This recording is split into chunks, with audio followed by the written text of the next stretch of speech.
Brussels this morning. After a week in self-imposed exile, the sacked Catalan leader Carles Puigdemont handed himself in to Belgian authorities.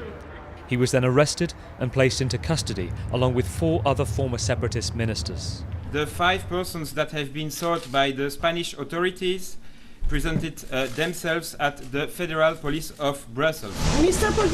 Spain wants Carles Puigdemont extradited to face charges of sedition and rebellion against the state for illegally declaring independence. But his lawyer says they will appeal and attempt to stay in Belgium. Barcelona today, another protest, but now with a different focus. Several thousand gathered to cover the city walls with posters demanding the release of other separatist ministers already in prison and facing the same charges. I'm not here because I support one or other position. I'm here because I support being able to discuss this freely without violence and justice getting in the way of politics. In the park next to the Catalan Parliament, Sunday life carries on as usual. Among those catching some sun, sympathy for Carles Puigdemont was in short supply.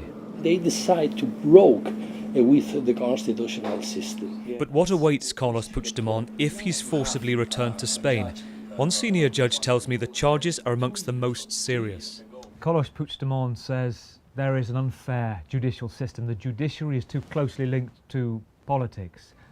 What do you say about that? A system could be slow, but not unfair sometimes. But in general, our judges are radical independents.